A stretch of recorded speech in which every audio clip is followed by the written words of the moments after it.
Bharatiya Janata party के राष्ट्रीय उपाध्यक्ष रहे और साथ ही साथ सबसे बड़ी बात यह है कि अल्पसंख्यक मामलों के मंत्री रहे मुख्तार अब्बास नकवी साहब आज हमारे साथ चर्चा करने के लिए मौजूद हैं। मुख्तार अब्बास नकवी साहब, बहुत बहुत स्वागत है आपका न्यूज़ 18 पर। बहुत धन्यवाद। मैंने सुना था और आपने भी कई मौकों पर कहा, जब मैं तमाम आपके इंटरव्यूज या तमाम चीज़ों को देखते हैं, कि सितारों के आगे जहां और भी है अभी वक्त का इम्तिहान और भी है। नकवी साहब, अब आगे नकवी साहब का भविष्य कहाँ है, किस ओर है? देखिए, पहली बात ये कि भविष्य जो है वो आपका क्या होगा ये आप तय नहीं करते। आपको जो है वो आप संघर्ष करते रहना है, आगे बढ़ते रहना है, काम करते रहना है। उसके बाद जो आपको रिस्पॉन्सिबिलिटी मिलती है, जो भी जिम्मेदारी मिलती है, उस जिम्मेदारी पे आप काम करिए। मेरा सौभाग्य है कि मैं बहुत कम उम्र में पार्लियामेंट में जीता। बहुत उसके बाद information broadcasting ministry, parliamentary affair ministry, party का national general secretary, longest serving national spokesperson से लेकर के, और आपने बताया अभी कि मोदी जी के शासन में भी माइनॉरिटी अफेयर्स, पार्लियामेंट्री अफेयर्स, सभी काम देखे। और उसके अलावा भी चुनावों के जो प्रबंधन का या चुनाव के अभियान से संबंधित जितने भी चुनाव हुए पार्टी के, चाहे वो 2014 का रहा हो, चाहे 2019 का रहा हो, चाहे 2009 का रहा हो, या उससे पहले का रहा हो, लगभग 6 चुनाव ऐसे हैं जिनका कि प्रबंधन का और चुनाव अभियान का मैं इंचार्ज के नाते मैंने काम किया।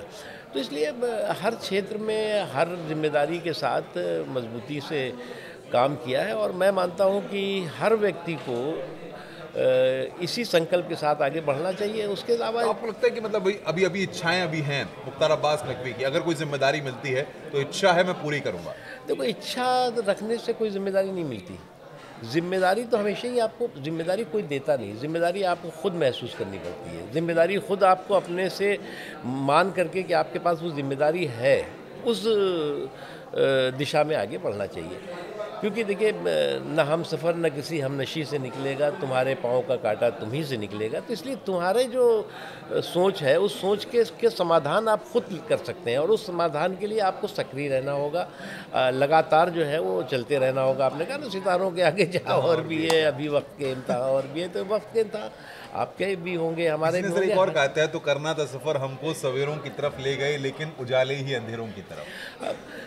देखिए, ये सारी चीज़ें जो है वो कोई बहुत मायने नहीं रखती। एक चीज़ देखिए क्या है, ये 2 चीज़ें होती हैं। आप जो है वो परिश्रम करते हैं, परिश्रम के परिणाम आते हैं। परिश्रम के परिणाम में आप कभी सफलता मिलेगी, कभी असफलता मिलेगी। तो सफलता के साथ जो है वो आप अति उत्साह में डूब जाइए, और असफलता के साथ आप कोप भवन में चले जाइए। तो मुझे नहीं लगता कि ये कोई किसी भी सक्रिय समाज और व्यवस्था और व्यक्ति के लिए ठीक है। वैसे बड़ा आसानी से एक सवाल है कि अटल बिहारी वाजपेयी जी का जब दौर था तो आप बड़े करीब रहे, और सबसे बड़ी बात ये कि उस वक्त देखते थे अगर हम लोग ये तमाम चीज़ों को, तो हमें बहुत ज़्यादा चेहरे, सक्रिय चेहरे कह सकते हैं, मुस्लिम चेहरे भारतीय जनता पार्टी में नज़र नहीं आते थे। और अभी जब हाल ही में आप मिनिस्टर थे तो इकलौते मुस्लिम मंत्री भी आप उनकी सरकार के वक्त में थे। तो ऐसे में क्या लगता है आपको, जब इस तरह की चीज़ें निकल करके सामने आती हैं और मुस्लिम समाज का प्रतिनिधित्व करने का आपको मौका मिलता है, आप तमाम जो मुस्लिम जमात है, मुस्लिम लोग हैं, उनके रिप्रेजेंटेटिव के तौर पर सरकार में होते हैं, तो कितनी बड़ी जिम्मेदारी आपके ऊपर होती है? देखिए, एक चीज़ आपको समझना होगा। मैं समझता हूँ कि ये जो लोगों की गलतफहमी है कि मुस्लिम समाज का प्रतिनिधित्व या मुस्लिम समाज के सरोकार की जो है वो चिंता सिर्फ मुस्लिम ही कर सकता है, हिंदू समाज के सरोकार की चिंता सिर्फ हिंदू ही कर सकता है, सिख की समाज की चिंता ये बिल्कुल गलत है। देखिए, आप जब पार्लियामेंट में लड़ते हैं तो आपको मुस्लिम समाज के जो है वो रिप्रेजेंटेटिव बन के नहीं लड़ते। आप वहाँ पर जो है वो समाज के सभी वर्गों के जो है वो जनादेश लेकर के आप पार्लियामेंट में जाते हैं या असेंबली में जाते हैं। एक चीज़ जो सरकारें होती हैं, देखिए जैसे मोदी जी का है, इससे पहले अटल जी की थी। मोदी जी की सरकार में समाज के किसी हर वर्ग के साथ जो है वो काम में जो है कंजूसी नहीं हुई, काम में कमी नहीं हुई। ये बात सही है कि एक मुस्लिम समाज की जो है वो बीजेपी को वोट के मुद्दे पर जो है वो कंजूसी है, और उस कंजूसी का कई कारण है आज के, उसके ऐतिहासिक कारण है, उसके भौगोलिक कारण है, उसके सामाजिक कारण है। उसके समाधान की दिशा में काम लगातार होता रहता है और मतलब होने का थोड़ा लाभ हुआ है कि अभी जो एक अनटचेबिलिटी थी, एक तरह से अस्पृश्यता का एक भाव जो था मुस्लिम समाज का बीजेपी को लेकर या मोदी जी को लेकर, वो भाव जो है वो अब डाइल्यूट होना शुरू हुआ है और अब जो है वो गुण और दोष के आधार पर लोग जो है वो अपने वोटों का जो है वो मतदान करने लगे हैं। और बात सही है कि उतनी बड़ी संख्या। सर सबसे बड़ी बात क्या आप करें कि वो चीज़ें जो मानसिकता थी या लोग जो सोचते थे भारतीय जनता पार्टी के, वो चीज़ें अब उस लेवल पर नहीं रहीं। लेकिन जब आग में घी झोंकने का काम किया जाता है, अभी बहराइच में हमने देखा, बरेली में हम कई बार देख चुके हैं, तमाम और जगह पे जो स्टेटमेंट सामने आते हैं, बटोगे तो कटोगे। महाराष्ट्र में इसको लेकर के किस तरीके से पूरा हंगामा रहा, आपको नहीं लगता ये सारी चीज़ें तो कहीं ना कहीं और चीज़ों को बढ़ावा देती हैं? देखिए, मैं एक चीज़ से मैं सहमत नहीं हूँ। देखिए, जो लोग बुलडोज़र पर सवाल करते हैं, बुलडोज़र पर बल्कि बवाल करते हैं, उन्होंने कभी बलवाइयों पर सवाल नहीं किया। बलवाई का मतलब मैं किसी धर्म जाति के साथ नहीं जोड़ रहा हूँ। देखिए, चाहे बलवाई हों, चाहे बाहुबली हों, चाहे दंगाई हों, चाहे दबंग हों, वो जब अपनी इस तरह की बलवों की, दंगों की दबंगई करते हैं, तो समाज जो है वो केवल समाज ही लहू लुहान नहीं होता, बल्कि पूरी की पूरी इंसानियत लहू लुहान होती है। इंसान ही लहू लुहान नहीं होता, बल्कि इंसानियत जो है वो शर्मसार भी होती है, लहू लुहान भी होती है। इसलिए बहराइच में जो कुछ हुआ या कहीं पर भी जो हुआ, अभी तो ये मैं देखता हूँ कि अगर आप देखें तो इन पिछले यूपी में अगर आप बात कर लें तो केवल इन पिछले 7-8 सालों के अंदर बहुत ही एक कम घटनाएं इस तरह की दिखाई पड़ी, और अगर घटनाएं हुई तो उस पर जो है विद इन टाइम कंट्रोल किया गया। जब कंट्रोल होता है तो सब सुरक्षित होते हैं। इसलिए जो है वो मैं मानता हूँ कि मैंने अभी कहा था, मैंने कहा था कि देखिए, चाहे बलवाई हो उनकी कुटाई, दंगाइयों की ठुकाई ही जो है वो समाज की सुरक्षा और सौहार्द की भलाई के लिए ज़रूरी है। तो जब तक दंगाइयों की कुटाई और बलवाइयों की ठुकाई नहीं होगी, तब तक समाज की सुरक्षा और सौहार्द की भलाई मुश्किल होगी। आप रामपुर से, क्योंकि तारुफ आपका रहा है और जाहिर तौर पे प्रयागराज की आपकी पैदाइश है, तो प्रयागराज की धरती पे इतना बड़ा महाकुंभ लगने वाला है, उसकी तैयारियां भी सरकार के स्तर पे हो रही हैं। रामपुर की अगर हम बात करें तो रामपुरी चाकू की जो पहचान है वो हर जगह होती भी है। लगता नहीं आपको कि रामपुर को लेकर के जो प्रेजेंटेशन या तमाम चीज़ें जो सियासत के तौर पे देखी गई, एक दौर में जो रामपुर का पुराना इतिहास है, वो अब वो पहचान पूरी तरह से रामपुर खो चुका है? देखिए, रामपुर की नफासत, रामपुर की शराफत और रामपुर के लोगों का जो देश के प्रति जो समर्पण है, वो मैं मानता हूँ कि अद्भुत है और बेहतरीन है। अब चाकू से जो है वो पहचान तो एक हो ही जाती है कहीं ना कहीं, लेकिन वो चाकू वाली पहचान भी अब नहीं रह गई। जो लोग चाकू बनाते थे, जो दस्तकार, शिल्पकार, कारीगर, वो अब मतलब उनको जो है वो रोटी के लाले पड़ गए हैं। और ये केवल रामपुर की बात नहीं है, बल्कि आज पूरे देश में इस तरह के जो कौशल कुबेर हैं वो बहुत दिक्कत में है। उसके कई कारण हो सकते हैं। आज जो है वो दुनिया जो है वो बदल रही है, मार्केट हो रहा है, लेकिन भारत एक ऐसा देश है जिसमें कि इस तरह के कौशल की कुबेरों का जो पूरी मतलब जमात है, उसमें हिंदू मुसलमान की बात नहीं है। आप बड़े ही देखेंगे तो बड़े हिंदुओं में मिलेंगे, मुसलमानों में मिलेंगे, आपको जो है वो मोची हिंदुओं में मिलेंगे, भी मुसलमानों में मिलेंगे, आपको जो है वो नाई हिंदुओं में मिलेंगे, मुसलमानों में मिलेंगे। तो ये हर मतलब जितने भी इस तरह के कौशल से जुड़े हुए लोग हैं, कारीगरी से जुड़े हुए लोग हैं समाज में, ये बात सही है कि जो गरीब तबका है उसमें ज़्यादा ये दिखाई पड़ते हैं, लेकिन हैं, और उनके कौशल को जो है उसकी कदर होनी चाहिए और कौशल को काम होना चाहिए। लेकिन सवाल यहाँ पर ये है, चलिए आप कौशल इन सब चीज़ों की बात कर रहे हैं, किसी शायर ने भी कहा कि मौसम की करवटें ही आंधियाँ लाती हैं, यूं ही आसमां बेवक्त रुकता नहीं। तो आखिर वो कौन लोग हैं इस देश के अंदर कौन लोग हैं, कौन सियासतदान हैं जो वाकई में हिंदू मुस्लिम के नाम पर लोगों को बांटने की कोशिश करते हैं और उसके नाम पर राजनीतिक रोटियां सेकने की कोशिश कर रहे हैं? देखिए, ऐसा है कि ये कोई नई जो है वो नया एक्सपेरिमेंट तो है नहीं। भाजपा अगर में भी ऐसे लोग हैं, आप देखो, मानते हैं आप भाजपा में हैं? देखिए, आप देखिए, जिस वक्त देश बटा, मैंने कहा ना, बटे को बटो के तो कटो वाली जो बात है, जिस वक्त देश बटा तो कैसे बटा? हिंदू मुसलमान जुदा हुए, हिंदू मुसलमानों में बंटवारा हुआ, और उस वक्त जो है वो जिन्ना जैसा व्यक्ति आया, उसने जो है वो देश को बांटा, और बांटा भी तो और कटा भी देश उसमें। तो ये कोई ऐसा नहीं है कि नया आप कह रहे हैं, एक छोटा सा वर्ग है जो कि इसका यही काम करता है कि किस तरह से वो सांप्रदायिक उन्माद पैदा करे, किस तरह से वो जो है वो समाज में के सौहार्द के ताने बाने को छिन्न भिन्न करे। ये कोई नई नहीं है, ये तो आज़ादी से पहले का ये जो है अंग्रेज़ों से लेकर के और उससे पहले भी ये चला है। लेकिन मुझे इस बात की खुशी है कि अभी जो है वो इस तरह के लोग एक तरह से आइसोलेटेड से जैसे हैं, जो लोग ये कर रहे हैं और जिनको लगता है कि हम इसी के आधार पर जो है वो कोई बहुत बड़ा तीर मारने वाले हैं, तो वो उसमें बहुत सफल नहीं है। अच्छा, एक छोटी सी चीज़, क्योंकि आपने अटल अडवाणी जी वाला दौर देखा है, अब मोदी शाह जी का दौर है, जैसा कि विपक्ष इस बात को कहता है, तो आपको लगता है कि अटल अडवाणी जी का दौर और मोदी शाह जी का दौर, जो ये दोनों दौर हैं, इस बीच का जो गैप है, इस दोनों दौर को आप किस नज़रिए से देखते हैं? क्या एक बड़ा परिवर्तन या क्या अंतर इस दौर में? देखिए, वही हकदार हैं किनारों के जो बदल दे बहाव धारों के। तो मैंने इसलिए कहा कि वही हकदार हैं किनारों के जो बदल दें बहाव धारों के। मेरा ये सौभाग्य है कि मैं अटल जी अडवाणी जी के भी समय में पार्टी के पदाधिकारी के नाते, मंत्री के नाते काम किया, और मोदी जी के दोनों शासनकाल में मैं मंत्री के नाते, और मोदी जी के साथ जब मोदी जी राष्ट्रीय महामंत्री थे तो मैं राष्ट्रीय मंत्री के नाते भी मैंने काम किया है। इसलिए मैं मानता हूँ कि नरेंद्र मोदी जी को या अमित शाह जी को अटल जी ने, अडवाणी जी ने राजनीति की ऊबड़ खाबड़ राहों पे चलना सिखाया है।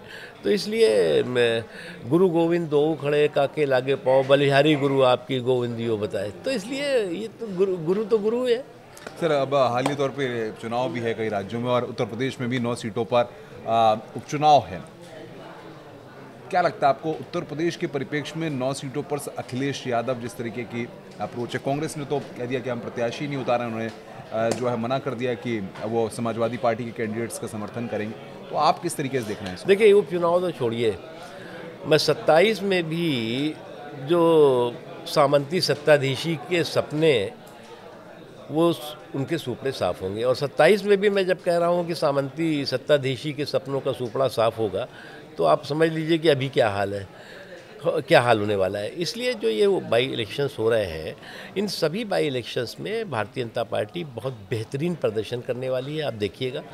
और इस प्रदर्शन के साथ ही साथ जो सत्ताधीशी का जो सपना देख रहे हैं लोग, तो इस सत्ताधीशी के सामंती सपनों का सुपड़ा 27 में भी साफ होगा, आपको देखिएगा। 27 माने जो 27 का जनरल इलेक्शन। एक हिंदू राष्ट्र की बात हो रही है, आरएसएस के संघ की जो विचारधारा है, जिसको बीजेपी के अंदर बड़े स्तर पे माना जाता है, उसके जो फैसले होते हैं उनको लिया जाता है, उन सारी चीज़ों में जहाँ पर हिंदू हिंदू हिंदू की बात हो रही है, वहाँ पर मुख्तार अब्बास नकवी कैसे एडजस्ट हो जाते हैं, अपनी जगह बनाते हैं, क्या होता है, वो कैसा दौर निकला? कई फैसलों का आपका विरोध भी हुआ। देखिए, एक बात बताइए आप,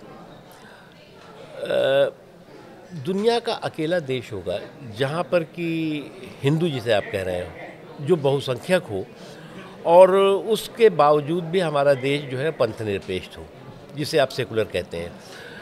ये जो है वो हिंदुओं का डीएनए है, हिंदुओं का संस्कार और संस्कृति है कि जिस वक्त कि पाकिस्तान अपने देश में इस्लामी ध्वज फहरा रहा था, हिंदुस्तान में इन्हीं बहुसंख्यक समाज के संकल्प का नतीजा है, सोच का नतीजा है, संस्कार का नतीजा है कि हमारे देश में पंथनिरपेक्षता का ध्वज फहराया। इसलिए हिंदुत्व के बारे में जो दुष्प्रचार है, वो दुष्प्रचार जो है वो एक पूर्वाग्रह से ग्रसित है। आप संघ का नाम लिया, आप अभी रिसेंटली सर संचालक जी जो मोहन भागवत जी हैं, उनके आप 2-3 उन्होंने बौद्धिक वगैरह दिए कहीं पे, वो आपको देखना चाहिए और आप लोगों को दिखाना भी चाहिए। उन्होंने हमेशा एक बात कही कि हम समाज को एकजुट करना चाहिए, और समाज को एकजुटता करने के लिए हम किसी दूसरे समाज को जो है वो में जो है वो बिखराव और टकराव नहीं पैदा करें, हम उस समाज को भी जोड़ें। ये एक वो है। और देश तो हिंदू राष्ट्र है ही, किसने कहा कि कोई नया बनाने वाला है? अरे जिस देश में हिंदुत्व का संस्कार और संस्कृति लोगों के रगों में है, तो वो उसके लिए नया कुछ बनाने की ज़रूरत क्या है? सर, जिस तरीके से हम देख रहे हैं कि देश में भारतीय जनता पार्टी की तरफ से जो है योजनाएं लेकर आई जा रही हैं या तमाम चीज़ें लेकर आई जा रही हैं, लोग उन चीज़ों को एक दूसरा एस्पेक्ट देने की कोशिश करते हैं, चाहे हम सीएए के देखें या तमाम और जितनी तमाम योजनाएं हैं, कुछ भी भाजपा लाए उसके दूसरे एंगल्स, दूसरे मोड्स निकालने शुरू कर देते हैं और उसमें कम्युनलाइजेशन हो जाता है, उसमें सेंसिटिविटी होती है, उसमें सोशल मीडिया आ जाती है, उसमें अफवाहें उड़ती हैं। देखिए, सीए हो, कॉमन सिविल कोड हो, या जो अभी वक्फ का चल रहा है वो है, आप ये बताइए कि इन इस्लाम में जो इस्लाम मानने वाले लोग हैं उनके लिए 5 पिलर हैं। उसमें कलमा है, नमाज है, रोज़ा है, हज है और ज़कात है। इन 5 पिलर में आपको जो है वो कौन सा पिलर हिलता हुआ दिख रहा है कि जो है वो अगर सीए आ जाएगा तो ये पिलर हिलेगा, ये जो है अगर वक्त संशोधन हो जाएगा तो ये पिलर हिलेगा, कॉमन सिविल कोड हो जाएगा तो ये?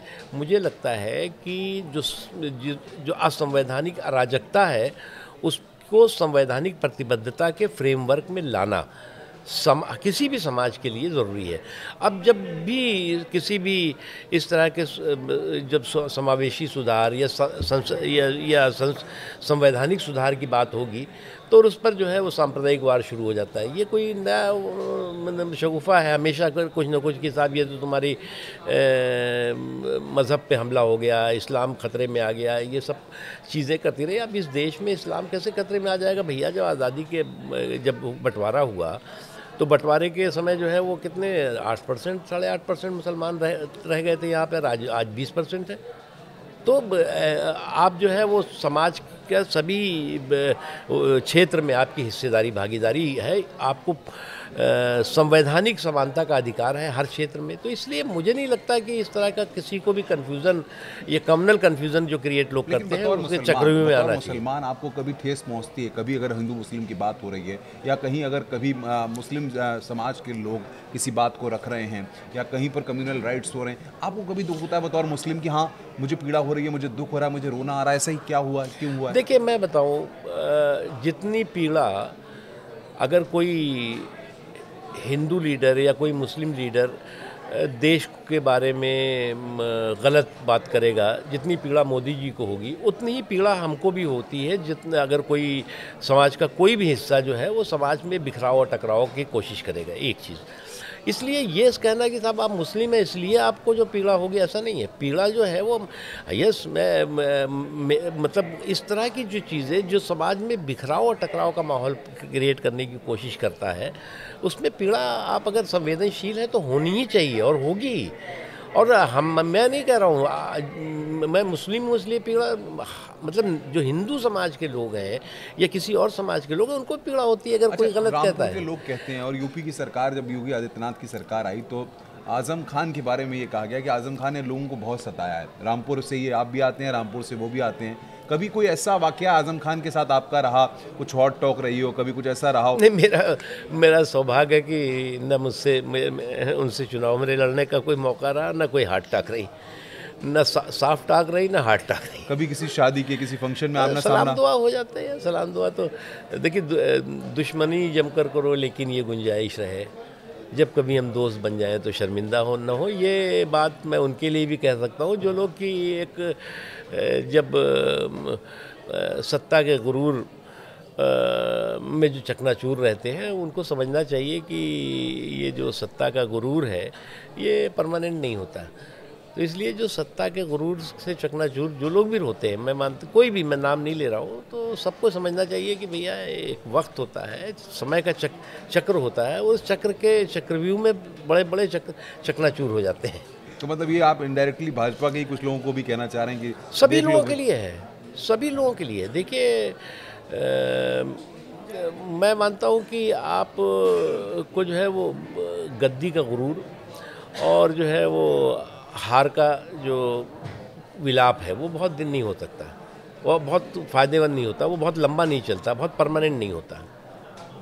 तो आपको कभी आजम खान के परिवार से या उनकी तरफ से कभी कोई बात कही, इतना सब कुछ हो गया, आप भी रामपुर में नहीं, जाते मैं उस बारे में व्यक्तिगत किसी के बारे में, देखिए मेरा एक वो है कि किसी भी, चाहे वो लीडर हो, चाहे वो उन्होंने वो कुछ हमारे लिए कह भी दिया हो, लेकिन मैंने कभी पर्सनल किसी के लिए मैंने नहीं करता। अभी मेरी पार्टी के एक एमपी ने एक कांग्रेस के बड़े लीडर को आतंकवादी कहा था, तो मैंने उसने कहा कि गलत है ये, क्योंकि ये हमारे संस्कार संस्कृति नहीं है। और हमारी सियासत में किसी से भी हम प्रतिद्वंदी भी हो सकते हैं, हम एक दूसरे के विरोधी भी हो सकते हैं, सैद्धांतिक पर हमारे एक दूसरे से विरोध हो सकते हैं, लेकिन व्यक्तिगत जो है वो, अब आप मोदी जी को देखो, आप मोदी जी को दुनिया की सारी गालियाँ जो है वो चुन चुन करके जो विपक्ष में कुछ लोग हैं वो करते हैं, क्योंकि अब वो तो संस्कार रह नहीं गया कि बहुत आप शालीनता से अटैक करिए, अब तो सीधे सीधे आप। मैंने आपको एक इंटरव्यू सुना, उसमें आपने एक बड़ी अच्छी बात कही, यूथ्स के बीच में आप थे, आपने कहा कि अब जो लोग हैं और पुराने लोग हैं उनमें एक बड़ा अंतर ये है कि पुराने लोग अपने विचारों के लिए जाने जाते थे, अब जो लोग हैं वो शायद अपने विचार एस्टेब्लिश नहीं कर पा रहे हैं, बना नहीं पा रहे हैं, या उनको को कन्वे नहीं कर पा रहे हैं। ऐसी बात क्यों कही आपने? देखिए ये बात सही है। आप एक बात देखिए, जब आप याद करोगे तो आपको पंडित दीनदयाल उपाध्याय की याद आती है, जब आप याद करोगे तो डॉक्टर लोहिया की याद आती है। हम गांधी जी की बात नहीं कर रहे हैं, अभी हम इसके बात की कर रहे हैं। जब याद करोगे तो आप अटल जी की याद आती है, आपको याद करोगे तो आप इंदिरा जी और नेहरू की याद करते हैं, आप याद करते हो तो आप मतलब आज जो युग में जो पॉलिटिकल लीडरशिप है, वो पॉलिटिकल लीडरशिप जो है वो लोगों के दिलो दिमाग पे उतना पैठ नहीं जमा पा रही है। हाँ, मोदी जी ने अपनी तपस्या की ताकत और परिश्रम के परिणाम से उस रास्ते पे चले हैं वो, और उसी का नतीजा है कि आज भारत की धाक और धमक पूरी दुनिया में मजबूत हुई है। और मैं तो ये कहूँगा ना, कुछ लोग थे जो वक्त के सांचे में ढल गए और कुछ लोग हैं जो वक्त के सांचे बदल गए। लेकिन जरूर ये आरोप लगता है भाजपा में भी, जैसे अब राष्ट्रीय अध्यक्ष का चुनाव आने वाले वक्त में, राष्ट्रीय अध्यक्ष कौन होगा, क्या होगा, इसको लेकर अभी से कयास लग रहे हैं। आप तो राष्ट्रीय उपाध्यक्ष भी रहे हैं। सबसे बड़ी ये जो पूरा प्रोसेस है, विपक्ष इस बात पे आरोप लगाता है कि भाजपा में जो ऊपर के 3-4 फेसेस, या जो पता होगा खास कौन से, मुझे तो आइडिया नहीं, विपक्ष के आरोप हैं कि वो तय कर लेते हैं साहब कि ये है, बस ये है, कोई सिस्टम में नहीं है, कुछ नहीं है, बस ये है। बाकी कांग्रेस में देखने जाए या बाकी दलों में वो बाकायदा सिस्टमेटिक तरीके से प्रत्याशी होता है, ये देखिए होता है, हमारे चुनाव होता जो है। बीजेपी, आपके यहाँ तय कर लिया गया ये चेहरे हैं साहब, देखिए लगा दीजिए। बीजेपी में जितना सिस्टमेटिक है उतना सिस्टमेटिक सिस्टम जो है वो संगठनात्मक चुनाव की प्रक्रिया का किसी पार्टी में नहीं है। अब इनकी, जैसे कांग्रेस का आपने लिया, अब कांग्रेस में जो है वो माता जी जो है वो राज्यसभा में, बहन जी जो है वो अब आने वाली लोकसभा में आने की जुआड़ में है, भाई साहब जो है वो बकवास सभा में।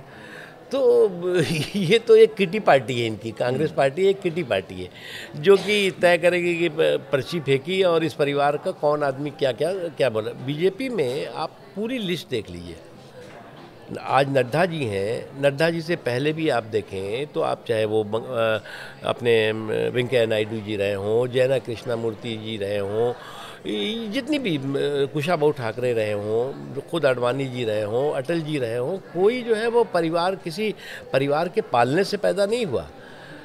कोई जो है वो किसी सामंती जो है वो महल के आंगन में नहीं पैदा हुआ, बल्कि गांव गरीब किसान झुग्गी झोपड़ी के इंसान से संघर्ष और संकल्प के साथ यहाँ तक बढ़े। तो इसीलिए ऐसा ही जो है वो लीडरशिप जो है हमारे यहाँ प्रेसिडेंट या जो भी होता है, जो भी चुना जाएगा, वो एक प्रक्रिया है, उस प्रक्रिया के तहत होगा। इसलिए अब कोई ये नहीं कह सकता कि साहब अब ये इस परिवार का है तो अब नड्डा जी हैं तो नड्डा जी का जो है वो अब कोई परिवार का हो जाएगा, मोदी जी के किसी परिवार का हो जाएगा, या अमित शाह जी के कोई परिवार का हो जाएगा, ऐसा नहीं होता। अच्छा, मैं देख रहा हूँ आपकी तमाम जगहों पे आपकी हाजिर जवाबी बड़ी लाजवाब रहती है, और कई बार मुझे ऐसा लगता है कि आपकी बातों को सुन के कि जो आप सोचते हैं, जो आप महसूस करते हैं, वो बोल देते हैं। लेकिन सियासत में ऐसे लोग जो है अपनी जगह बनाना उनके लिए इतना आसान नहीं होता, क्योंकि सियासत में माना जाता है कि मीठी चाशनी जितनी आप सामने वाले के सामने रखेंगे उतना सामने वाला ज़्यादा संतुष्ट होगा। तो कई बार इसका नुकसान भी झेलना पड़ता है। देखिए, आप ऐसा है कि अगर आपके पास तर्क है, आपके पास तथ्य है और आप तर्कों और तथ्यों के साथ अपनी बात रखते हैं जी, उसकी में भी शालीनता होनी चाहिए। तो आपके उस तर्कों और तथ्यों को लोग स्वीकार भी करते हैं। आप विपक्ष पर भी अगर उसको लेकर के आक्रमण करते हैं, हमला करते हैं, तो वो भी विपक्ष भी उसको जो है वो सम्मान करता है। मेरा ये सौभाग्य रहा कि मैं पार्लियामेंट्री अफेयर मिनिस्टर के नाते मैं अटल जी के समय में भी काम करने के पड़ा और मोदी जी के दोनों 2014 वाले में भी और 2019 वाले में भी मैं सरकार में मंत्री रहा। आज भी विपक्ष के लोग मुझे जब भी मिलते हैं तो कहते हैं कि साहब वो पार्लियामेंट है, फिर मैं आप तो हम बहुमत में, हम उसमें अल्पमत में थे राज्यसभा में, लेकिन जो है वो सारे जो भी सरकार के काम होते हैं, बिल पास कराने होते हैं, वो संपर्क से, संवाद से, समन्वय से के जरिए आप अटल जी के बारे में एक बात किया थी, उन्होंने दोस्त बनाए, दुश्मन नहीं बनाए। मुख्तार अब्बास नकवी अपने बारे में क्या सोचते हैं, दोस्त बनाए या दुश्मन भी बन गए? ये तो समय बताएगा, वक्त बताएगा और दूसरे बताएंगे, लेकिन मैं मानता हूँ कि मैंने तो यही कहा ना कि दुश्मनी जमकर करो, लेकिन ये गुंजाइश रहे जब कभी हम दोस्त बन जाए तो शर्मिंदा ना हो। योगी आदित्यनाथ उत्तर प्रदेश के मुख्यमंत्री हैं, आपकी मुलाकात कई बार कई मोर्चों पे कई कार्यक्रमों में होती होगी। बतौर मुख्यमंत्री योगी आदित्यनाथ को आप कैसे देखते हैं? क्योंकि जब कहीं बात आती है योगी आदित्यनाथ की तो हम देखते हैं कि ये माना जाता है, तमाम चर्चाएं होती हैं कि अगर डिप्टी सीएम कोई दिल्ली आ गया तो कि उत्तर प्रदेश में कोई जो है पारा बढ़ गया एकदम से, कि पता लगता है कि उत्तर प्रदेश में कुछ होने जा रहा है। तमाम सोशल मीडिया पर अफवाहों का बाजार है, विपक्षी जो है उस पर चटकारे लेना शुरू कर देते हैं। देखिए, ये हम सबका ये सौभाग्य है कि योगी आदित्यनाथ जी अपने आप में बुलडोज़र नहीं है बल्कि ब्रेकिंग न्यूज़ है आप लोगों के लिए और योगी आदित्यनाथ जी अगर कहीं पे चले जाए और वहाँ पे 1 घंटे रुक गए तो वो भी ब्रेकिंग न्यूज़ है। तो इसलिए जो है वो मैं मानता हूँ कि एक बेहतरीन प्रशासक है और एक शानदार इंसान है और उनका जो ना आगे मतलब आगे पीछे कोई तो उनका नहीं है कुछ, उनका कोई किसी जैसे कोई लालच नहीं है, कोई संचय का उनके सोच नहीं है, तो वो तो समाज के लिए समर्पित एक व्यक्तित्व है उनका। आपको लगता है कि जिस तरीके से उत्तर प्रदेश ने समाजवादी पार्टी का दौर देखा, बीएसपी का दौर देखा और अब बीजेपी का दौर जिस तरीके से चल रहा है, उत्तर प्रदेश जात पात, ये कहा जाता है कि जड़ों तक जाति की राजनीति फैली हुई है, उससे अब तक उबर नहीं पा रहा है। आप विकास की बात करते हैं, लेकिन जब प्रत्याशियों का सिलेक्शन होता है, जब प्रचार के लिए मंत्रियों को लगाया जाता है, तो एक एक समीकरण जातिगत आधार पर सारी चीज़ों को आप कैटेगराइज करने की कोशिश करते हैं। देखिए, ये बात मैं आपके से सहमत हूँ कि कास्ट और कम्युनिटी आज जो है वो एक पॉलिटिकल मेरिट बनती जा रही है। आपकी काबिलियत नहीं बल्कि कास्ट और कम्युनिटी जो है वो आपकी मेरिट बन गई है, पॉलिटिकल मेरिट जिसे कहते हैं। और जो कमज़ोर तबका है, जो पिछड़ा तबका है, उसको आगे आना चाहिए, आना ही चाहिए। लेकिन केवल कास्ट और कम्युनिटी ही आपकी काबिलियत पर जो है वो को कंट्रोल करे या उस पर जो है वो डोमिनेट करे या उस पर आप ज़्यादा प्रभावी हो, तो वो थोड़ा सा दूसरों को लगता है कि साहब हमारी काबिलियत पर तो जो है वो इस कास्ट और कम्युनिटी का जो है कब्ज़ा है। तो इसलिए समाज के सभी वर्गों को प्रगति की धारा में, समाज के सभी वर्गों को बराबरी का जो है हिस्सेदारी, भागीदारी हो, ये ज़रूरी है। लेकिन ये मैं समाज के उन वर्गों में ये मैसेज ना जाए कि साहब हम तो उस कास्ट के नहीं हैं, हम उस कम्युनिटी के नहीं हैं, इसलिए हमारे तो कोई गिनती नहीं है। अच्छा, कभी ऐसा मौका आया, ये थोड़ा सा पर्सनल सवाल है, इसको मुझे लगता है कि आप दिल पे नहीं लेंगे, कि जब उत्तर प्रदेश में मुख्तार अंसारी का रुतबा हुआ करता था या रौला निकला करता था, तब भी आप राजनीतिक तौर पे सक्रिय रहे होंगे, तो जब कभी मुख्तार अंसारी का जिक्र होता था या कुछ होता था, आपके साथ बैठने वाले लोग कहते थे यार ये मुख्तार अंसारी, और आप भी मुख्तार नाम से, तो कभी कभी ऐसा मतलब कहीं किसी ने कोई ऐसा वाकया आया? नहीं, मैं ऐसा कोई वाकया नहीं आया और मैं मानता हूँ कि सियासत में जो है वो जो दबंग हैं, बाहुबली हैं, बकैत हैं, उनकी बिसात जो है वो जिसने भी बिछाई हो वो ठीक नहीं है। मैं मानता हूँ देखिए ये सियासत के लिए ये थोड़ी लोग हैं। एक समय था कि सुनते थे हम कि साहब इस तरह के बाहुबलियों को, बकैतों को, बलवाइयों को राजनेता पालते थे। उसके बाद एक युग आ गया कि ये खुद ही राजनेता बन गए। और मुझे ये सौभाग्य कि 91 में मैं जब पहला इलेक्शन लड़ा तो मऊ से लड़ा। हाँ। और मऊ से बहुत कम 13 उससे हारा, लेकिन उसमें जो सबसे इम्पोर्टेंट चीज़ थी कि बाद में जिनका नाम लिया वो भी वहाँ से लड़ा, ये चुनाव लड़े, वो कम्युनिस्टों का इलाका था वो। तो कभी वहाँ पर उस एरिया में भी कभी मैंने कोई गुंडे, बदमाश, इस तरह के लोग राजनेता जो है उस वक्त अगर कोई गुंडा साथ में खड़ा हो जाता था तो उसको साथ नहीं बैठ खड़े, दूसरे लोग हटा देते, हटाओ, बदनामी होगी। अभी तो साथ रखना जो है वो बहुत शान की बात होती थी, होने लगी थी। तो राजनीति और अहंकार, राजनीति में अहंकार, दोनों को किस तरीके से आप कहेंगे? बिल्कुल, देखिए अहंकार की जो उम्र है वो बहुत कम होती है। मैं एक चीज़ आपको बताऊं कि मैं तो कांग्रेस के मित्रों को भी कभी कभी कहता हूं कि कांग्रेस का जो जनाधार है वो तो वेंटिलेटर पर है, लेकिन अहंकार एक्सीलेटर पर है। और जब जनाधार आपका वेंटिलेटर पर हो और अहंकार एक्सीलेटर पर हो तो आपका हश्र जो है बहुत अच्छा नहीं होगा। इसी तरह से किसी भी पार्टी को समझना चाहिए, किसी भी नेता को भी समझना चाहिए कि आपको जनता के बीच में, लोगों के बीच में, समाज के बीच में आपकी के बारे में सोच क्या है। अभी कई लोगों को पता ही नहीं चलता कि सोच क्या है। अभी तो आज की तारीख में सोशल मीडिया की जो एंटी सोशल एक्टिविटी है उसका तो कमाल है साहब। 1 घंटे में आपके बारे में गलत सूचना आ जाएगी और 1 घंटे में आपके बारे में जो है वो कुछ और सूचना आ जाएगी। तो वो जो इन्फॉर्मेशन का जो एक फ़्लो होना चाहिए वो बहुत बहुत कंफ्यूजिंग है, कंट्रडिक्शन से भरा हुआ है, और उसके साथ ही साथ कॉन्स्पिरेसी से भी भरा हुआ है। तो कन्फ्यूज़न, कंट्रडिक्शन और कॉन्स्पिरेसी से भरा हुआ अगर पूरा का पूरा आपके पास इन्फॉर्मेशन का स्रोत हो तो बहुत संभल करके, और मतलब उसमें सावधानी हटी, दुर्घटना घटी। इंटरनेट पर आपकी लव स्टोरी, आपके पारिवारिक जीवन की, इन तमाम चीज़ों को लेके कई लोग जो है लिखते रहते हैं। मैंने कहा, कहीं देखा पढ़ा, कई लोग। तो आपको लगता है कि ये कैसे एक चर्चा में क्यों आया? अब तो देखिए क्या है, हमारी शादी के 40 साल हो गए, मेरा बच्चा भी जो है वो पूरी जो है वो नौकरी वगैरह कर रहा है। तो एक वो युग था और सरे राह चलते चलते प्यार भी हुआ, और अब तो मतलब ऊपर वाले की दुआ से हम लोग खुशहाली के साथ और स्वस्थ होकर के और सक्रिय होकर के जीवन आगे बढ़ रहा है। आपको क्या लगता है आपके जीवन में सबसे बड़ा खुशी का लम्हा, खुशी का वक्त कौन सा था? देखिए, खुशी का लम्हा तो समय समय पे अक्सर आता है, और बहुत खुशी के लम्हे में बहुत ज़्यादा अधिक खुश होना भी जो है वो मतलब देखिए, खुशफहमी जो है वो तो अच्छी बात है, लेकिन खुशफहमी के साथ साथ लोगों को गलतफहमी हो जाती है। वो गलतफहमी जो है वो स्वास्थ्य के लिए हानिकारक होती है। तो आपको नहीं हुई? हमेशा मैं खुश रहता हूँ।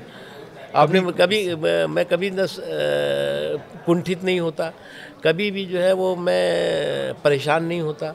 कभी भी जो है बड़ी से बड़ी चुनौतियाँ आई, बड़ी से बड़ा संकट हो, बहुत से बड़ा कंटक हो, उसको हम एक चुनौती के तौर से और एक मजबूती के साथ उस पर विजय हासिल करने के संकल्प के साथ आगे बढ़ते हैं। कभी ऐसा मौका नहीं आया कि आपको दर्द महसूस हुआ, पीड़ा महसूस हुई हो? कभी आपने सोचा हो कि नहीं, मैं अपने आप को कमज़ोर सा पाता हूँ, असहाय सा पाता हूँ? नहीं, मैं जब देखता हूँ, देखिए एक चीज़ सभी लोगों के लिए ये है, आप जब अपने बारे में देखिए तो आप अपने से पीछे मुड़ के देखिए कि कितने लाखों करोड़ों लोग आपसे पीछे खड़े हुए हैं। उनमें काबिलियत की कमी नहीं है, उनको मौका नहीं मिला।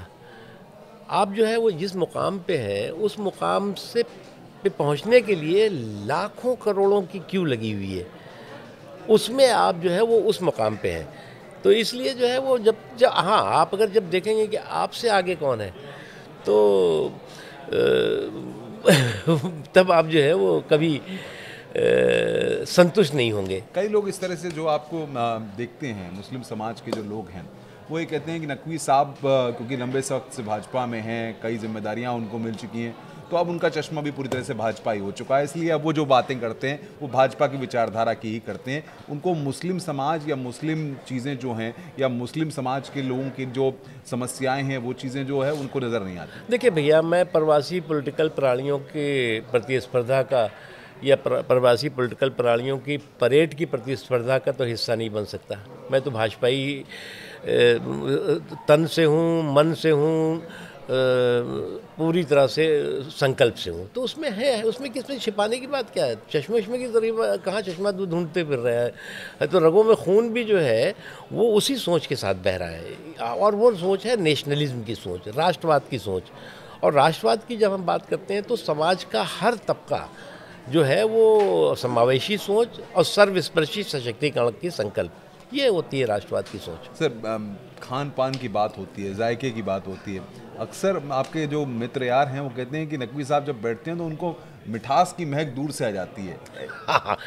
देखिए, मैं खाने का शौकीन हूँ, खाना बनाने का भी बहुत शौकीन हूँ, और जब कभी भी मौका मिलता है और 2-4 लोग मित्र तो वेज होते बनाते हैं या नॉन वेज? दोनों बनाते हैं।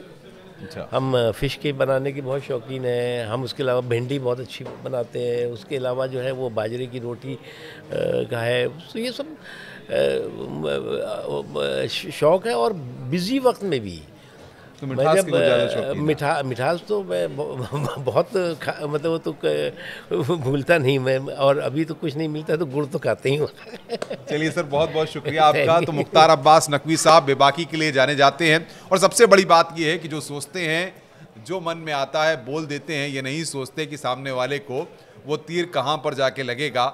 अब आने वाले वक्त में मुख्तार अब्बास नकवी साहब उम्मीद के दामन के साथ ये सपना ज़रूर संजोए हैं कि जो भी जिम्मेदारियां उनको आगे वक्त दर वक्त मिलती रहेंगी, वो उसी तरह से पूरी मेहनत के साथ उन जिम्मेदारियों पर खरा उतरेंगे। आप सबका हमारे साथ जुड़ने के लिए और इस चर्चा को देखने के लिए बहुत बहुत धन्यवाद।